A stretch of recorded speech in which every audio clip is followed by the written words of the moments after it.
네, 여야정 상설협의체 첫 회의가 지금 이 시간 청와대에서 열리고 있습니다.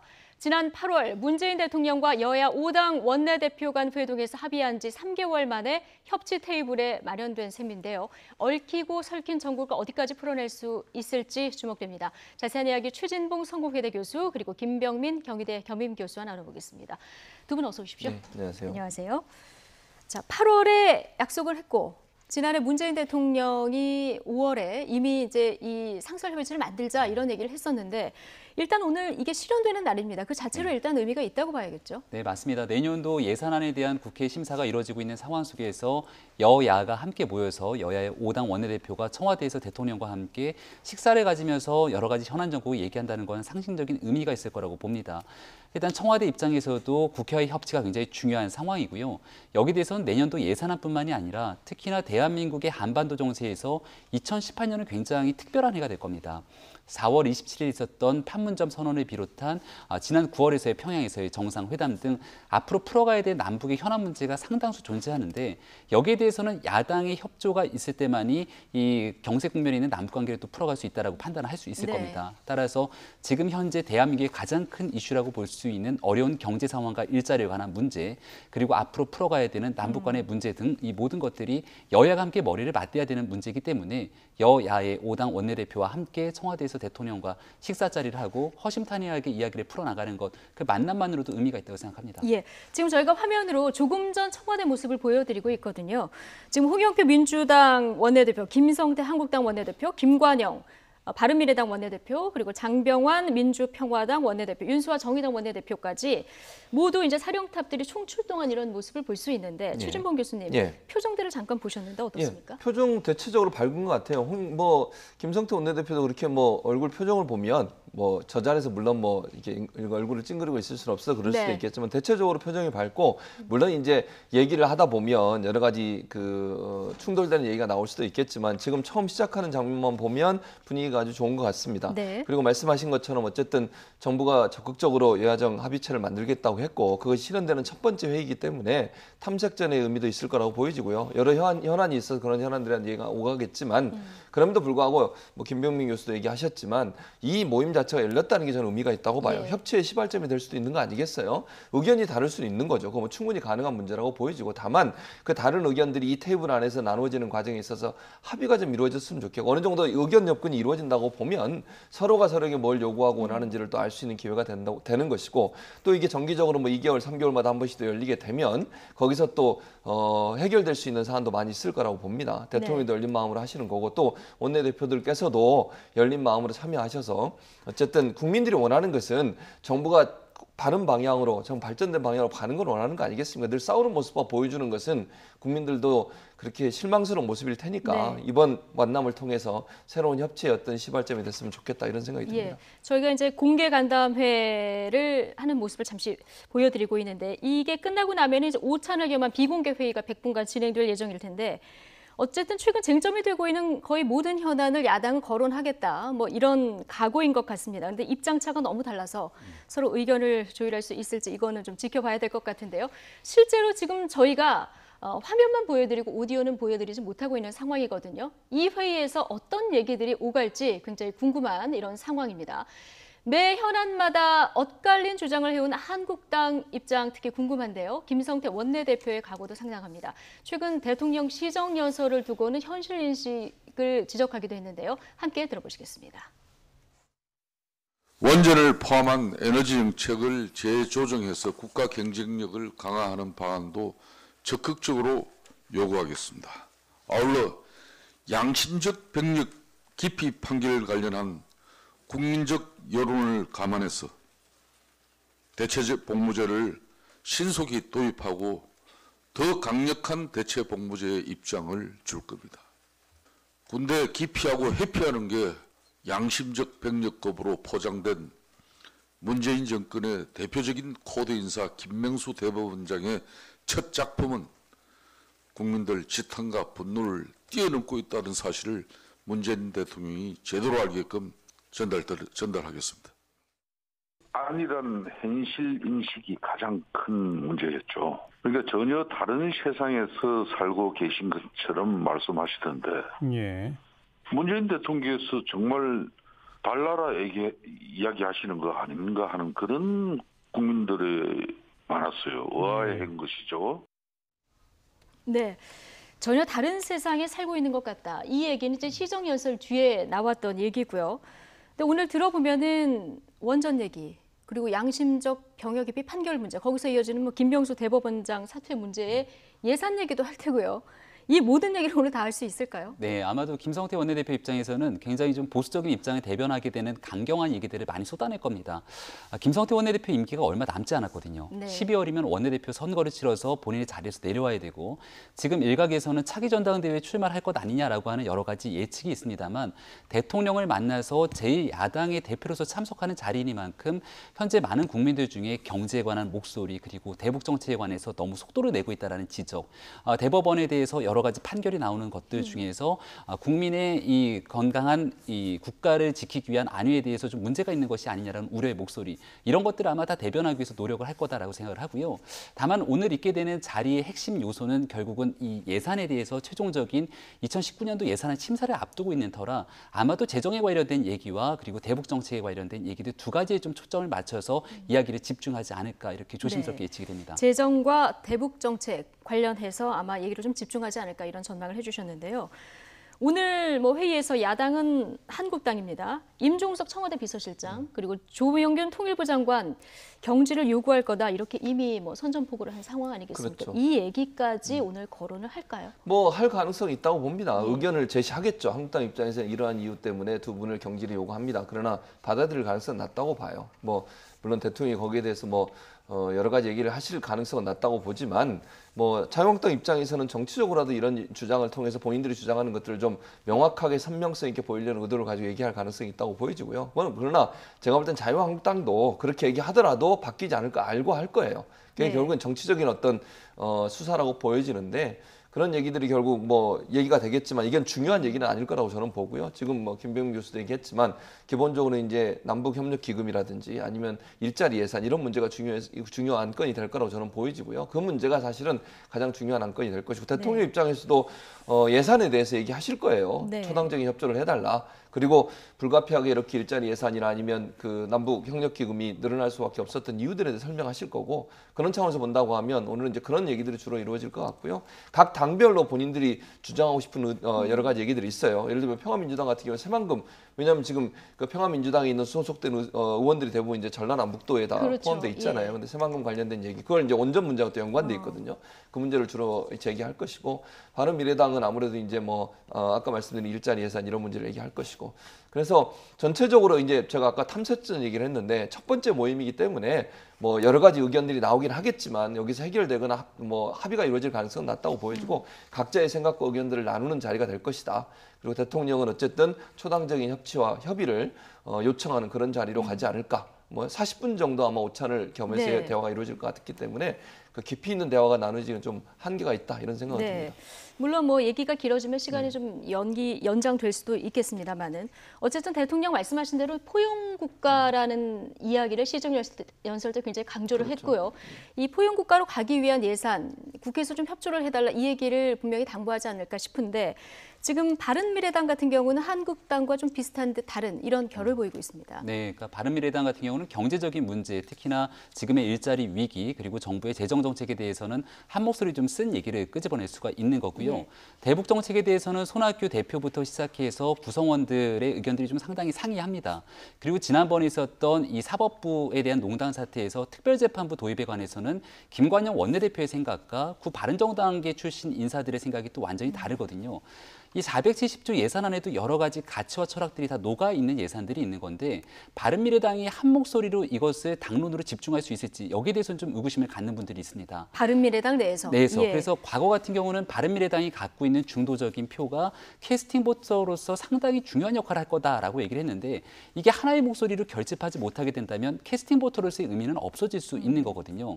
특히 최근에는 유승민 전 대표를 비롯해서 바른정당 출신 인사들이 당협위원장 신청을 안 하고 다 나가는 것이 아니냐라고 얘기를 했다가 일각적으로 조정되는 국면이 와 있습니다만 여전히 한국당과의 통합 가능성을 열어두고 정계 개편 등에 대해서 훨씬 더 많은 촉각을 곤두세우고 있는 것이 바른미래당의 현실인 것 같아요. 예. 따라서 아마 바른미래당 같은 경우는 예산 전국에서 당의 합치된 목소리로 중론의 메시지를 내기는 좀 어려운 측면이 있는 것 같고요.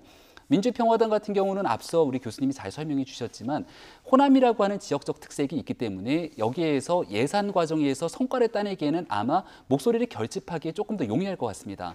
다만 최근에 이용주 의원의 음주운전 이 사태로 인해서 당이 갖고 있는 약간의 내용이 있기 때문에 이런 부분들을 털어내고 얼마나 좀 민생에 집중하는 모습을 보일지 이런 부분들도 좀 관전 포인트가 아닌가 생각됩니다. 네, 뭐 예산안 심사, 각 당의 이해관계라든가 각 당 내부 사정까지 좀 감안해서 들여다봐야 되는데요. 어쨌든 오늘 이 상설협의체 첫 회의 관련해서는 지금 저희가 화면만 보여드리고 있습니다만은 잠시 뒤면은 뭐 관련해서 녹취가 들어올 수도 있고요. 그리고 끝나고 나면은 원내대표들이 또 모여서 이렇게 발표도 하고 그러니까요. 저희가 속보가 들어오는 대로 다시 이 얘기는 전해드리도록 하고요.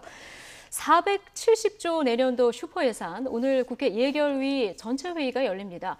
하지만 시작부터 분위기가 심상치 않죠. 여당은 원안 고수를 주장하고 있고요. 야당은 대폭 삭감하겠다 이렇게 주장을 하고 있는데요. 여야 입장 함께 들어보시죠. 내년 예산안주 비중이 가장 큰 분야가 복지와 고용 부분입니다.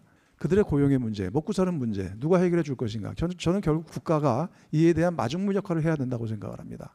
그런 데서 그런 복지에 대한 투자와 그런 저소득층에 대한 일자리 예산들을 대폭적으로 늘렸습니다.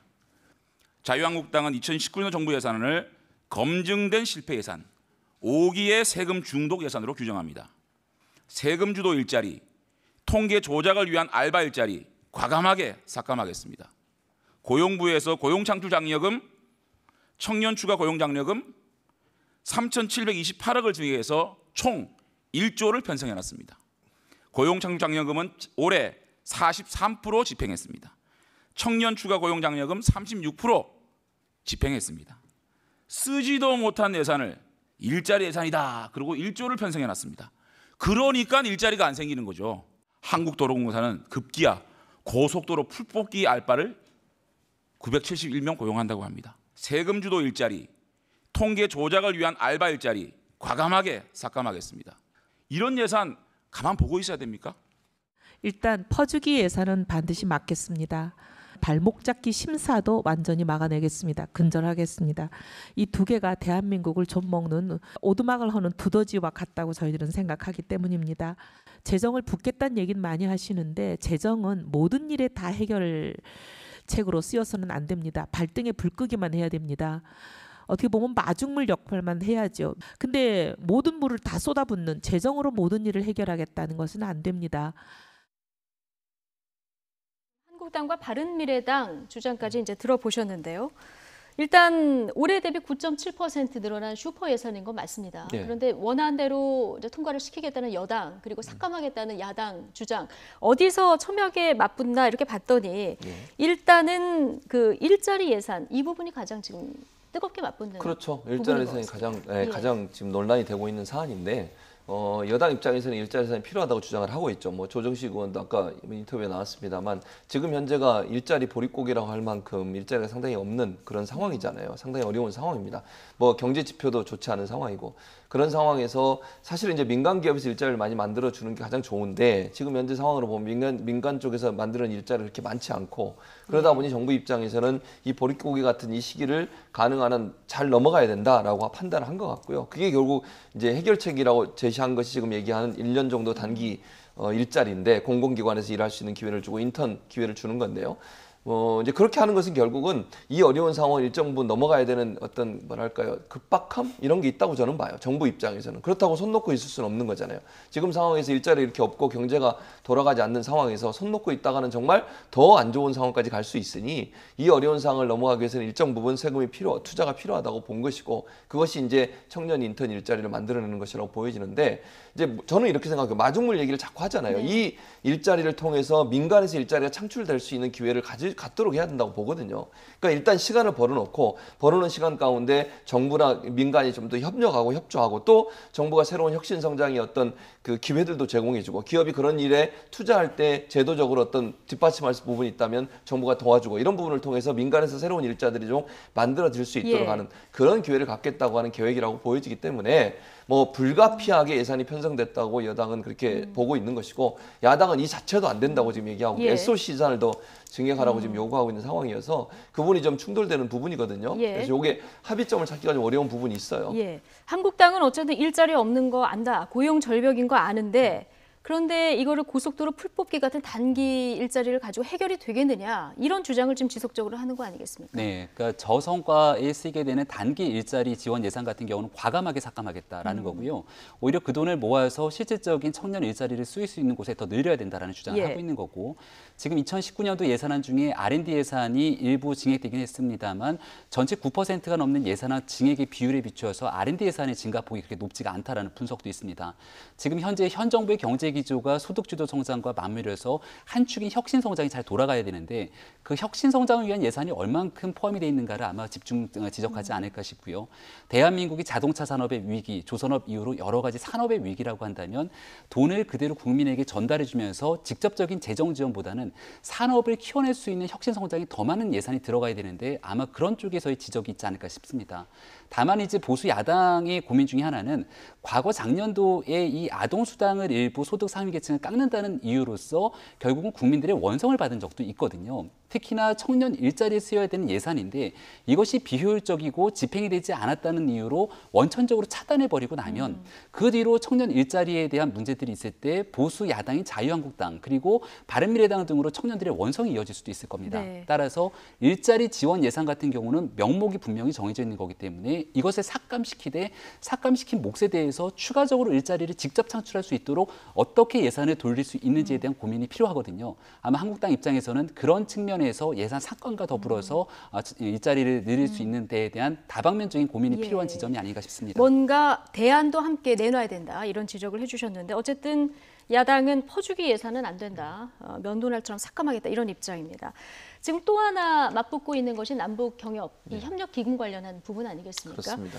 지금 정부 여당은 지금 남북 그 상황상 예산 증액이 불가피하다 이런 입장이고요. 한국당 지금 북한의 어떤 핵폐기 의도가 확실히 확인이 안 된 상황에서 이렇게 퍼주는 건 안 된다. 반드시 삭감하겠다. 이런 입장이. 네, 맞습니다. 근데 퍼주기라는 표현은 저는 좀 적절하지 않다고 봅니다. 예를 들어서 이게 정말 남북 경협이 문제가 아니고 남북 협력 기금이라고 하는 것이 기본적으로 지금 현재 그 오랫동안 남북이 협력을 안 하는 바람에 떨어져 있는 도로든 철도든 아니면 산림 산업이나 아니면 오늘도 지금 그 임진강하고 한강에서 조사 같이 하고 있잖아요. 군사 합의서. 조사를 하고 그거는 있죠. 결국 퍼주는 건 아니잖아요. 우리가 예를 들어서 철도를 어떻게 만들고 우리 쪽에서 어떻게 철도를 연결시키고 그다음에 조사를 통해서 어떤 방법으로 철도가 연결되는 게 유라시아 철도까지 연결하는 데 도움이 될까 하는 부분. 즉 남북 관계가 개선이 되고 비핵화가 완성이 됐을 때 남북 경협이 활성화되면 그걸 좀 더 빠른 시간을 할 수 있도록 기초적인 작업을 하는 거라고 보기 때문에 이게 북한에 돈을 주면서 북한이 무슨 경협을 할 수 있도록 하는 그런 요구로 돈이 들어가는 부분은 아니라고 저는 보거든요. 그러니까 지금 판문점 선언이나 아니면 이런 여러 가지 선언들을 보면 뭐 개성공단 문제도 그렇고 남북 경협의 실제적인 시행은 관계가 개선되고 비핵화 문제가 어느 정도 달성될 때 이루어지는 문제이지 그 전제 조건이 풀리지 않으면 남북 경협이라는 건 어렵다고 저는 봐요. 그런 차원에서 본다고 하면 기초적으로 남북 경협이 이루어질 가능성에 대한 예상을 하고서 뭐 기초적인 부분을 하는 거니까 도로 문제든 철도 문제든 산림 문제든 이런 문제는 퍼주기는 아니다. 저는 그렇게 보고요. 정부 입장에서는 어쨌든 남북관계 그 활성화 또는 남북의 정상이 만나서 협의했던 여러 가지 협의 내용을 실행하는 과정에서 필요한 돈이라고 보기 때문에 이건 기초적인 남북 간 SOC 사업의 한 부분이라고 보여지고 또 공동조사를 통해서 앞으로 관계가 개선됐을 때 어떤 방향으로 갈지에 대한 조사 차원에서 들어가는 돈이기 때문에 저는 필요하다고 보고요. 이게 남북관계 합의가 이루어졌고 이미 이제 비준이 됐잖아요. 물론 자유한국당은 반대하고 있지만 그런 상황에서 비준 내용을 실행하기 위해서는 예산이 필요한 상황이니까 그런 차원에서 여당은 주장하는 것 같고 야당은 이제 그것마저도 반대하고 있는 상황이라고 보입니다. 네, 한국당에서는 그러나 리모델링이 아닌 신축 수준으로 바로잡겠다 이런 얘기까지 좀 나온 상황 아니겠습니까? 네. 근데 이 분야를 보면 과거 정부 때도 평균을 내보면 대략 1조 원 정도 이 정도 예산이 편성이 됐었거든요. 최근에 그 남북관계 흐름을 봐서 증액되는 거는 불가피하다. 이게 이제 여당의 입장인데요. 그러니까 수치상으로 금액에 대한 문제보다는 정치적인 의미를 갖고서는 한국당은 이 부분에 문제 제기할 가능성이 높을 겁니다. 예. 4.27 판문점 선언에 대한 비준 동의는 여전히 이루어지고 있지 않지만 여전히 철도나 도로 연결을 올해 안에 하겠다라고 정부는 확언하고 나섰지만 여기에 대해서 중장기적으로 얼마만큼의 재정이 소요될지에 대해서 정부가 명확하게 공개하지 않고 있다. 이게 야당의 입장이거든요. 그렇기 때문에 지금 남북 경제협력에 대한 기금을 증액하는 부분에 있어서도 여기에 대해서 이 금액이 다가 아닐 거다라고 하는 문제인식을 가지고 강하게 지적할 가능성이 높고요. 얼마 전 같은 경우는 철도와 도로 연결을 올해 안에 연결하겠다고 했지만 결국은 미국의 제지 조치가 있었기 때문에 여기에 대해서 지금 한 걸음도 나아가지 못하고 있는 상황이고 네. 9월에 있는 평양에서는 금강산 관광과 그리고 개성공단에 대한 연내 재개도 이야기를 끄집어내고 얼마 전에 국회에서는 이해찬 더불어민주당 대표가 5.24 조치 해제에 대한 발언을 강경화 장관에게 물었다가 또 한바탕 구설수가 일기도 했는데 이 모든 것들은 결국은 대한민국과 미국 그리고 북한과의 이 비핵화 협상에 대한 진전에 맞춰서 속도 조절이 필요한 거거든요. 예. 따라서 이 경협 기금 관련해서도 이러한 전체적인 북한의 비핵화 속도 조절에 맞춰서 함께 가자고 주장할 가능성이 높기 때문에 아마 숫자에 대한 얘기보다는 비핵화에 관련된 이 남북 관계 속도에 더 초점을 맞춰서 이야기를 끄집어가지 않을까 생각이 듭니다. 야당에서는 숫자보다는 어떤 비핵화 메시지 이 부분에 초점을 맞춰서 이야기를 이어갈 것이다 이런 얘기를 해주셨는데 자 그런데 유일하게 한국당이 대폭 증액을 요구하는 예산이 있습니다. 바로 저출산 복지 예산인데요.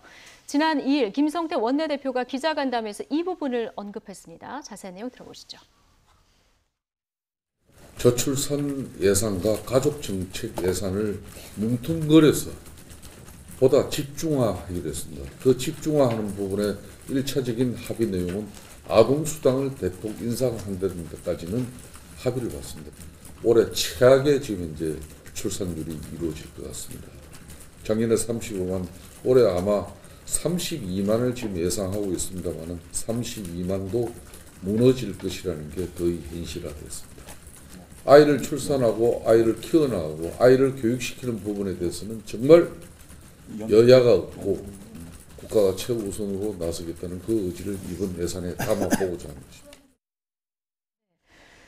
한국당은 이전에도 문재인 정부 이 복지 정책에 맞서서 출산 주도 성장 이 얘기를 예전에도 하지 않았습니까? 그랬었죠. 예. 그리고 이제 논란이 됐던 건 사실 이제 출산 주도 성장은 얘기를 했지만 기본적으로 그 예전에 10% 상위 10%는 사실 그 지원하는 것을 반대했었죠. 아동수당 말씀하시는 겁니까? 아동수당 아니면- 얘기하죠. 예, 예. 아동수당 얘기하는 네. 거죠. 그러니까 출산 장려수당은 얘기했지만 아동수당 문제에 있어서는 일정 부분 반대를 했던 부분이 있어요. 그리고 내놓은 내용들을 보면 출산 성장을 위해서 뭐 복지를 하고 임신부 30만 명을 대상으로 토탈 케어를 200만 원씩 제공하겠다 이런 얘기를 했었고 아동수당은 초등학교 6학년 월 30만 원까지 확대. 이건 이제 새로 나온 얘기잖아요. 아동수당 네. 문제가 논란이 되다 보니까 이번에 이제 내용을 바꾼 부분이 있고 출산 장려금 2천만 원 지급하겠다고 했는데 사실 이제 자유한국당은 이 부분에 있어서는 사실 예전에는 퍼주기 예산이다 이렇게 얘기하면서 포퓰리즘을 얘기하면서 반대했던 입장이었죠. 그런데 최근 들어서 이제 그 저출산 대책에 대해서는 상당히 전향적인 태도 변화가 있었어요. 저는 긍정적으로 평가해요. 그렇게 태도 변화를 한 거에 대해서는.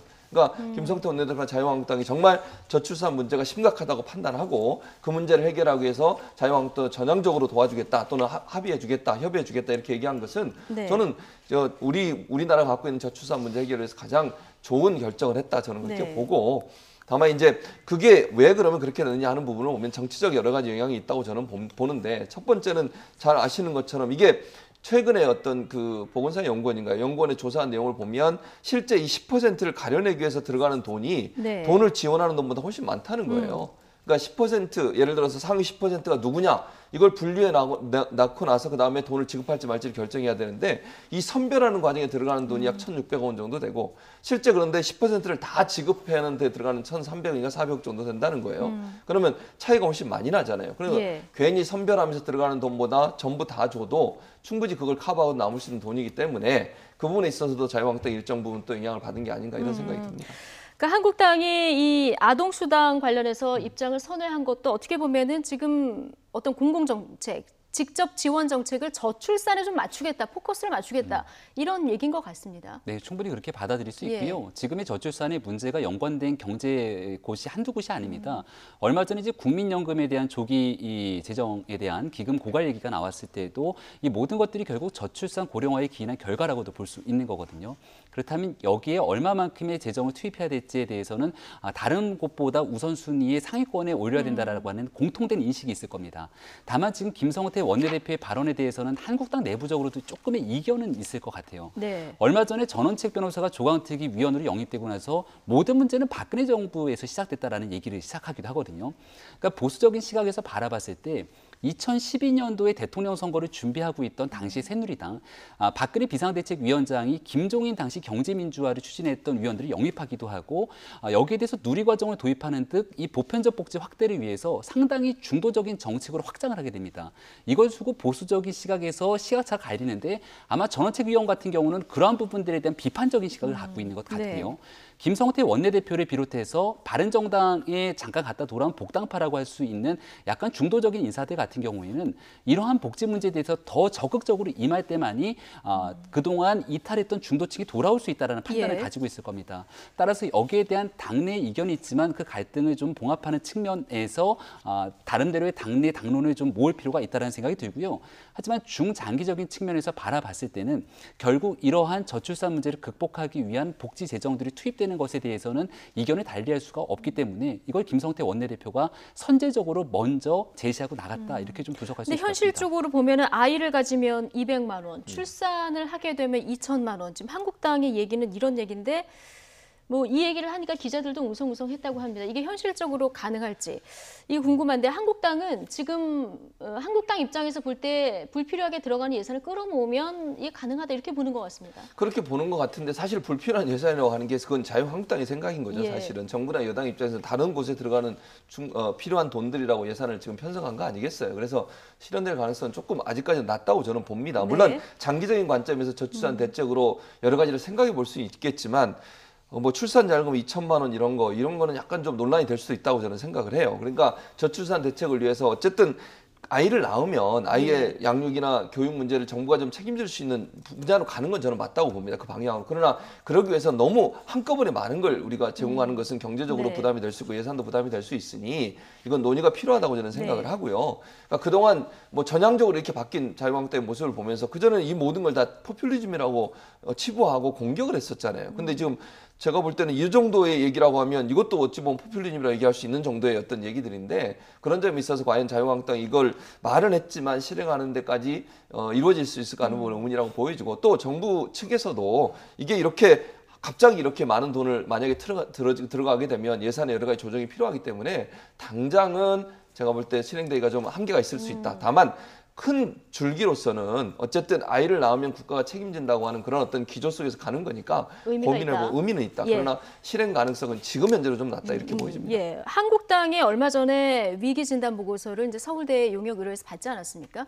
여기서 보면은 원인 중에 하나가 낡은 안보 프레임에 이어서 여성과 복지 정책이 조금 미비했다 이런 지적이 있었는데 이게 좀 영향이 있었을까요? 그 보고서를 발표하고 있는데 중간에 앉아있던 객석의 의원들이 하나둘씩 사라져서 별로 남아있지 않았다라고 얘기를 하기 때문에 예. 한국당에서 과연 그 보고서를 바탕으로 얼마나 심각하게 위기를 인식하고 있는지는 조금 의문입니다.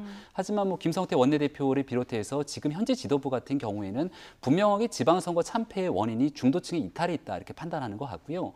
그 부분에 있어서는 복지국가를 지향해 가겠다라고 하는 거시적인 동의에는 크게 이견이 없다라는 판단을 갖고 있을 겁니다. 다만 김성태 원내대표가 지난번 교섭단체 대표연설에서 얘기했던 것처럼 출산장려금 2천만 원 지급이라든가 복지정책을 향해 가는 과정에서도 자칫 잘못 현실 가능성이 너무 떨어짐에도 불구하고 정치적인 구호로서 메시지를 외치는 것이 아닌가라고 국민들이 인식한다면 오히려 더 한국당을 향해서 멀어질 수가 있는 측면들이 발생할 겁니다. 네. 따라서 제일 먼저 해야 될 것은 당 내에 대한 당론들을 결집하는 과정들이 필요할 텐데요.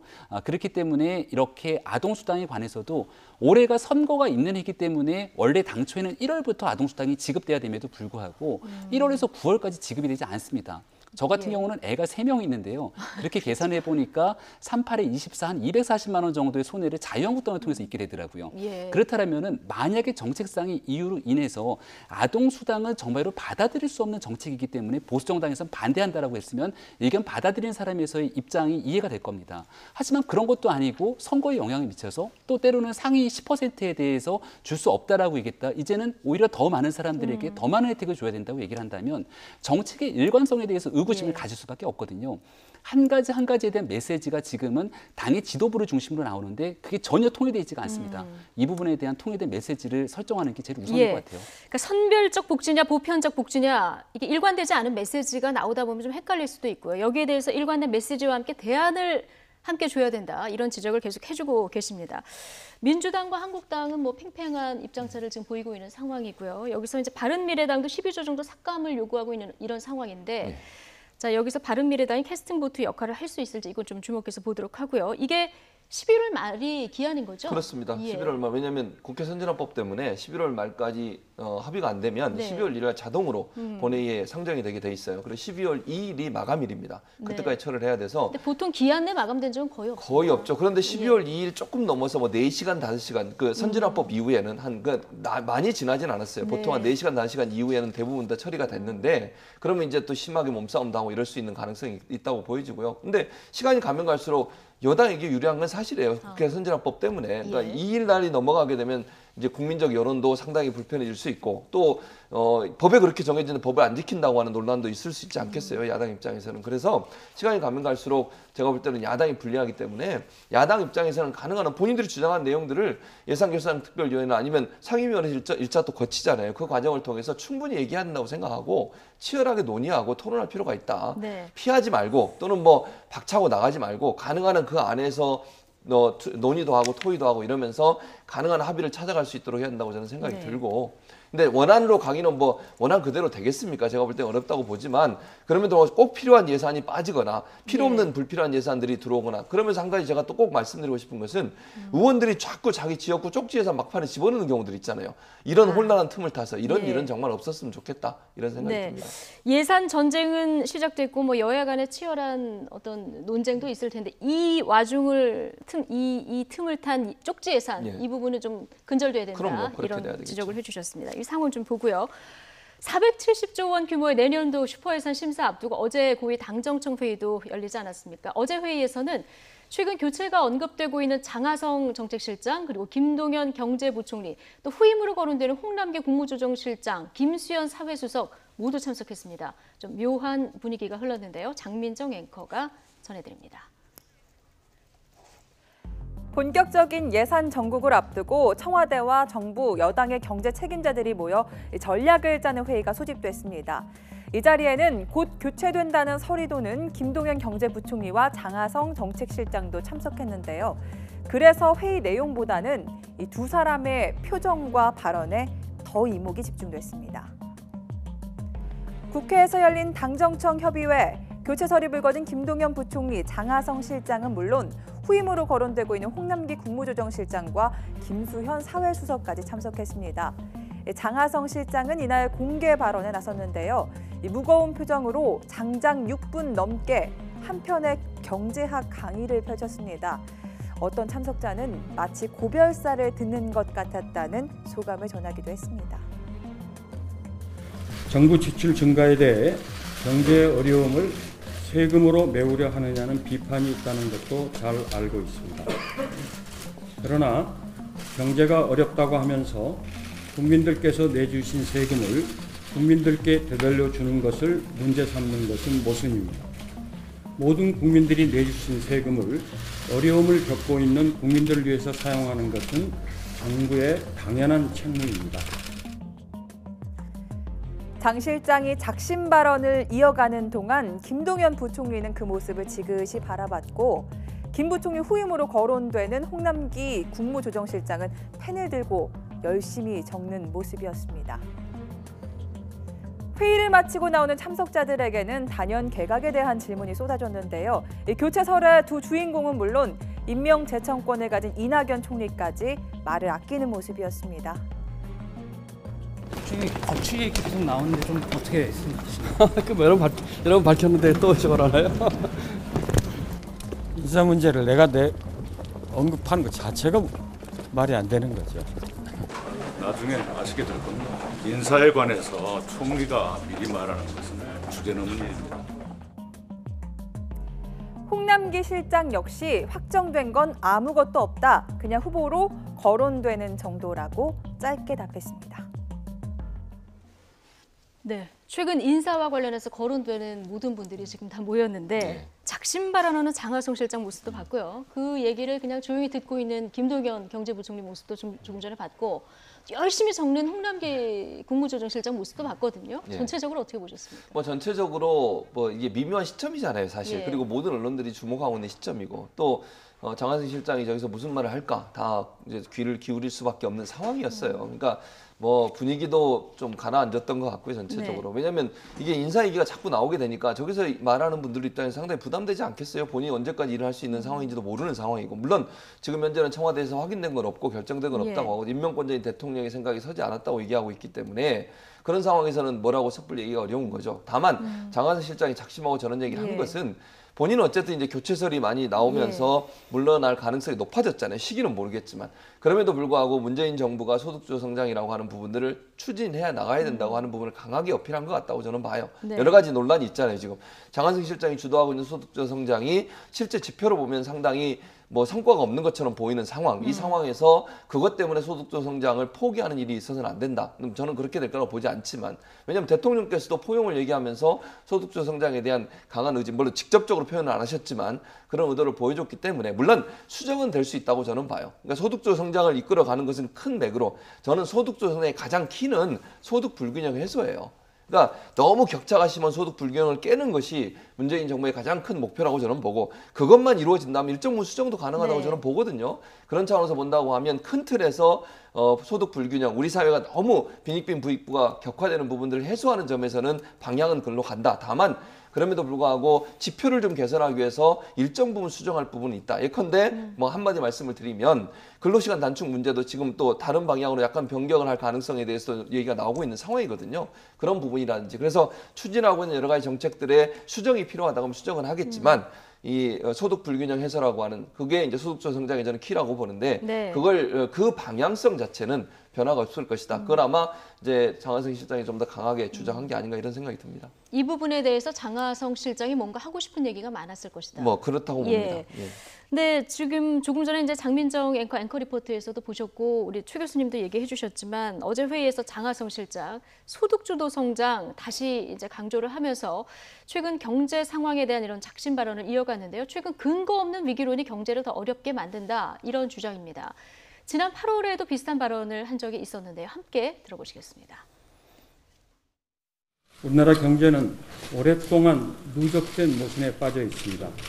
문재인 정부는 이러한 모순을 바로잡기 위해서 소득주 성장, 혁신 성장, 공정경제의 정책으로 경제 구조를 바꾸고 있습니다. 과거로 되돌아갈 수 없습니다. 함께 잘 사는 새로운 경제 구조를 만들어야 합니다. 내년 예산에는 일자리 확충과 저소득층, 영세 자영업자, 무직자 그리고 장년 노년층의 소득 확대를 위한 세심한 예산 책정을 했습니다. 내년에는 문재인 정부가 흔들림 없이 추진해온 소득주 성장, 혁신 성장, 공정경제의 실질적인 성과들을 국민들께서 체감하실 수 있을 것입니다. 국정에 책임을 지고 있는 사람으로서 국민들께 송구하다는 말씀을 먼저 드립니다. 최근에 고용 가계소득 지표는 소득주도 성장의 포기가 아니라 오히려 소득주 성장 정책을 속도감 있게 추진하라고 역설하고 있습니다. 만약에 소득주 성장 정책이 아니라면 다시 과거의 정책으로 회귀하자는 것입니까?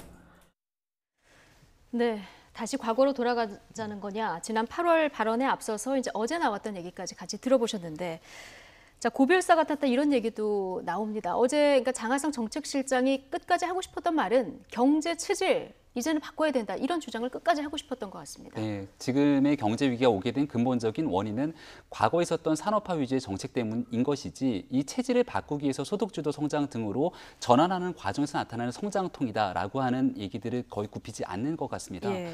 아마도 김동연 경제부총리 같은 경우는 시종일관 본인의 거취에 대해서 큰 미련이 없다라고 얘기를 해왔기 때문에 어제 있던 자리에서도 여러 가지 상황이 좀 내려놓은 듯한 모습을 볼 수 있었거든요. 하지만 장하성 실장 같은 경우는 지금 일어나고 있는 모든 경제 지표의 위기들이 본인 그리고 청와대가 주장하고 있는 소득주도 성장에 기인한 결과라는 것에 대해서는 오해다. 이것은 분명히 시간이 필요할 것이고 그것이 당초에는 연내면 좋은 성과가 나올 거라고 했지만 그것을 내년으로 또 미루게 된 계기가 아닐까 생각이 되는데요. 네. 야당 입장에서는 충분히 비판할 소지가 있다라고 생각이 됩니다. 그동안 소득주도 성장하면 최저임금의 급격한 인상이 같이 맞물려서 이것들이 모든 것들을 다 대변하는 것 아니냐라고 하는 얘기가 있었는데 최저임금 인상 말고 그렇다면 소득주도 성장을 위해서 정부가 주도적으로 해왔던 노력이 무엇인지 국민에게 제대로 설득이 되지 않았고요.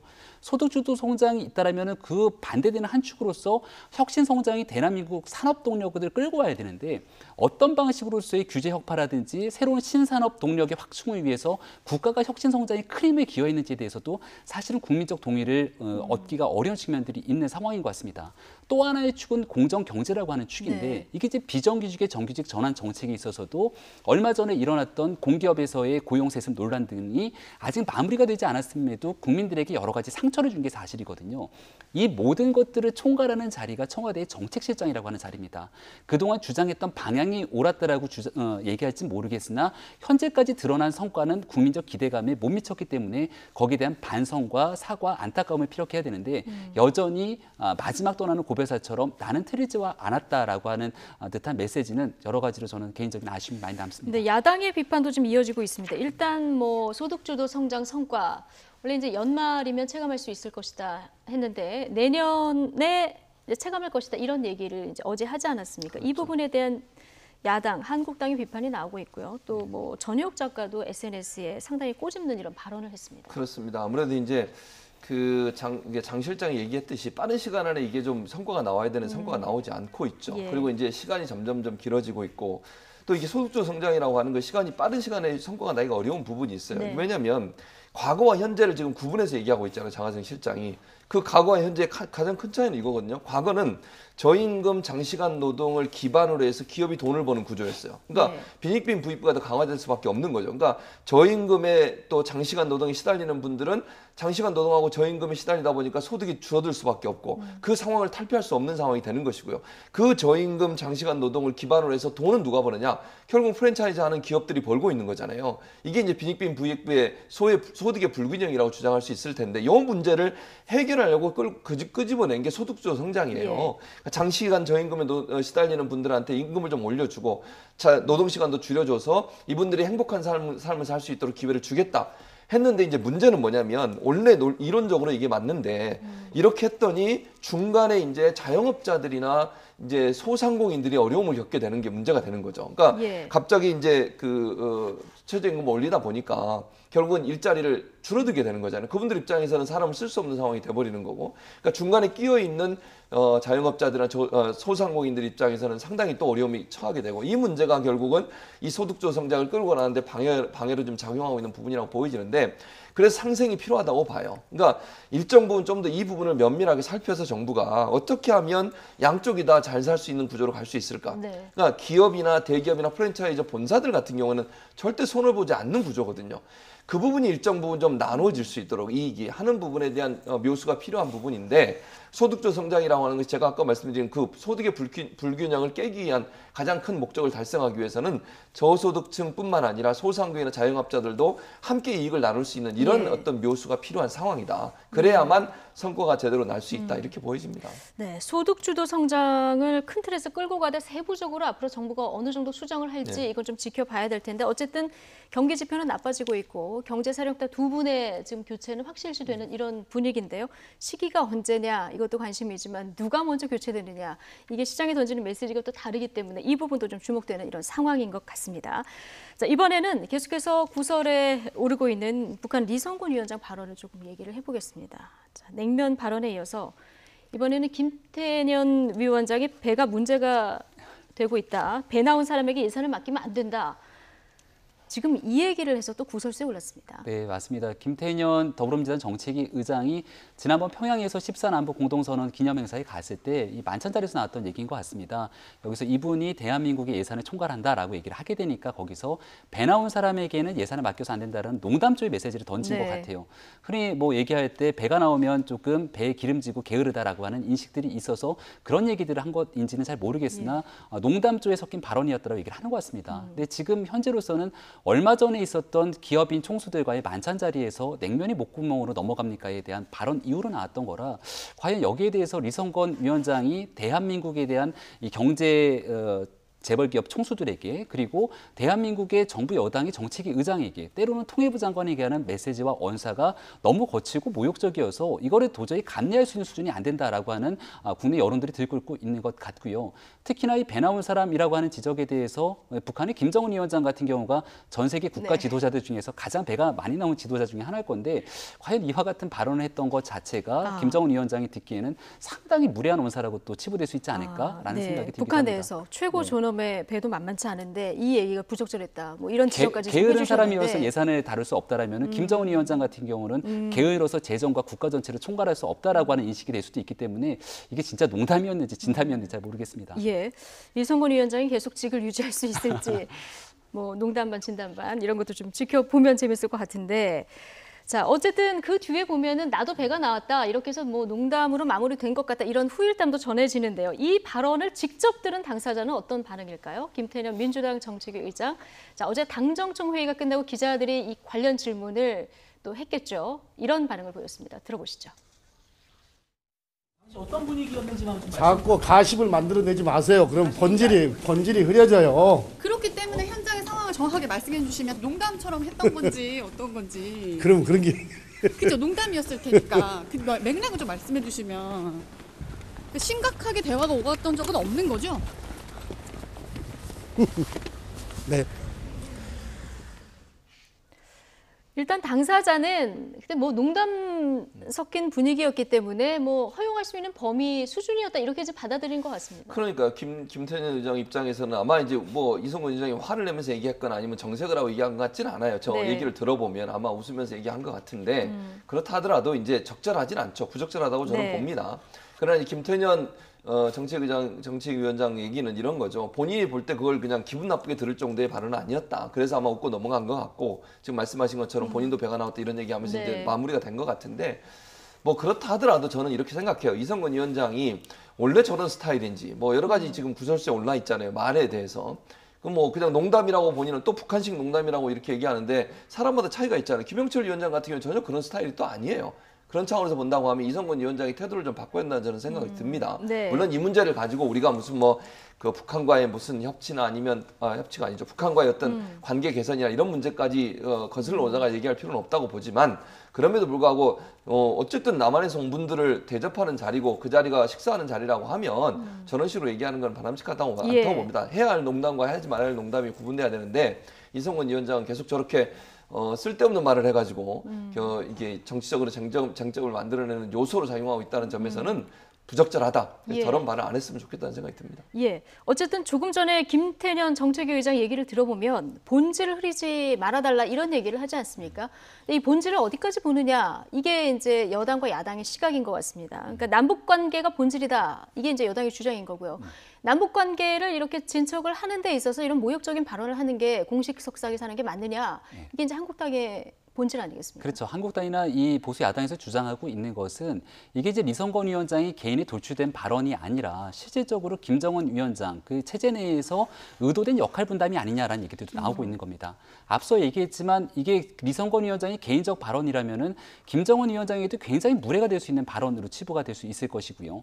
계속해서 얘기가 나오고 있는 메시지들이 김정은 위원장이 문재인 대통령을 만나서 했던 언사라든지 리설주 여사 그리고 김여정 부부장 같은 경우는 대한민국 당국의 당국 관계자들을 만나서 굉장히 깍듯한 표현을 하게 됩니다. 네. 그렇지만 여기에 정반대되는 모습을 리성건 위원장이 보여주고 있다는 것은 좋은 모습들을 북한의 국가 지도자들이 대한민국을 대남선전으로 보여주고 여기에 대해서 정작 본인들이 하고 싶은 속내의 목소리를 리성건 위원장을 통해서 얘기하는 것이 아니냐. 또 이렇게 좀 분석이 될 수 있는 거거든요. 지금 당장 연내로 김정은 위원장이 서울에 답방을 추진하겠다라고 얘기를 하고 있고 여기에 대해서 우리 청와대에도 분명하게 속도를 내겠다고 얘기를 하게 되는데 김정은 위원장이 아무리 좋은 메시지와 비핵화에 대한 메시지를 들고 서울에 오더라도 그 옆에 리성건 조평통 위원장이 있는 한 사실 국민들이 반갑게 맞이하기가 쉽지 않을 겁니다. 대한민국으로 와서 서울의 냉면 맛은 어떨까라고 냉면 맛을 보는 순간 많은 사람들이 리성건 위원장 보고 냉면이 목구멍으로 넘어갔냐고 또 피켓 항의할지도 모르게 되는 측면이 있을 거거든요. 예. 그렇다면 여기에 대해서 분명하게 지금 야당이 내고 있는 메시지처럼 리성건 위원장이 조평통 위원장으로 대남 관계를 총괄하고 있는 그 역할이 적절한지를 한 번쯤 강력하게 문제 제기할 필요가 있고 여기서 재발 방지에 대한 약속을 받아낸다면 함께 갈 수가 있겠으나 그러한 내용들이 아니라면 거치에 대한 표명도 분명하게 지적하면서 맞불을 놓는 성격으로서의 조명균 장관에 대한 거치를 묻는 야당의 행동도 저는 적절하다고 판단합니다. 한국당 지금 리성건을 교체하도록 해야 된다 이런 얘기까지 오늘 그 여야정 상설협의체에서 얘기를 하겠다. 뭐 단단히 벼르고 있는 이런 상황인데요. 지금 진행이 되고 있는데 여기서 이 얘기가 나오고 또 어떤 얘기까지 나오는지 저희가 전해지는 대로 이 소식은 전해드리도록 하겠습니다. 오늘 마지막 주제인데요. 이재명 경기지사 관련 얘기 잠깐 해보겠습니다. 이재명 경기지사가 경찰을 고발하기로 했는데 이게 지금 어제 페이스북에 글을 남기지 않았습니까? 현직 지사가 경찰을 고발하는 거는 이것도 뭐 처음 오는 그런 것 같아요. 이례적이죠. 근데 이제 뭐 가장 중요한 이슈는 이거예요. 경찰이 이제 아마 이렇게 주장을 하고 있잖아요. 대면 진찰 없이 대면 진찰을 없이 의사를 강제 입원시켰다 이거. 그래서 환자와 의사를 좀 이제 빗대서요. 그렇죠. 그런데 이제 경찰이 그렇게 얘기한 거에 대해서 이재명 지사가 뭐라고 얘기했냐면 대면 진찰을 거부하는 환자에 대한 강제 대면 진찰 절차를 진행했다 이렇게 얘기해요. 그러니까 형님 이제 이재명 지사의 형이라고 하시는 이재선 씨가 진찰을 거부했고 그럼에도 불구하고 강제로 대면 진찰 절차를 거쳐서 입원을 시킨 거지. 또 입원을 안 시켰다고 그랬어요. 나중에는. 그리고 나서 형수님이 직접 입원을 시킨 거지 본인은 거기 개입한 적이 없다고 주장하고 있고 경찰은 뭐라고 얘기하고 있냐면 대면 진찰 없이 입원을 시켰다 이렇게 얘기를 해요. 정신과 의사에. 그래서 이제 이게 의견이 다른 건데 이재명 지사는 이 부분을 문제를 삼고 있는 겁니다. 본인은 분명히 강제로 대면 진찰을 하려다가 못하게 돼서 본인이 입원을 안 시키고 형수가 입원을 시켰는데 본인이 마치 직권을 남용해서 대면 진찰도 없이 강제로 입원시킨 것처럼 얘기하고 있는 부분 이 부분이 잘못됐다고 얘기하면서 정치적으로 탄압을 받고 있고 경찰이 공정한 수사를 하지 않고 편파적이고 정치에 의해 정치적인 어떤 결정에 의해 수사를 하고 있는 것이 아닌가 라고 하는 의심을 강하게 하면서 그 부분에 대해서 경찰을 고소하겠다 그렇게 지금 주장을 하고 있는 상황입니다. 예, 일단 이재명 지사 주장은 형님은 이제 병원에서는 대면 진찰을 이제 대면 절차 진찰을 거부하는 환자에 대해서 경찰이 강제로 이제 조사를 했고 이거는 분명히 형수가 한 일인데 이제 내가 한 일로 이렇게 됐다. 그래서 뭔가 직권 남용을 했다. 이런 부분에 대해서 고발하겠다. 이런 입장인 거잖아요. 경찰의 수사가 허위 작성 등으로 인해서 잘못된 수사를 했다라고 주장을 하고 있는 거죠. 근데 지금 정부 여당 더불어민주당 소속의 경기도지사가 나서서 경찰의 수사가 잘못됐다고 얘기하고 있는 부분들이 지금 계속해서 이어져 오고 있는데요. 이재명 지사가 경찰에 출석하기 전에도 과연 이 경찰이 촛불정부 소속의 경찰이 맞느냐. 그리고 본인에 대해서 제기되고 있는 의혹들에 대해서 이명박 박근혜 정부 때도 이러진 않았다는 얘기를 수차례 합니다.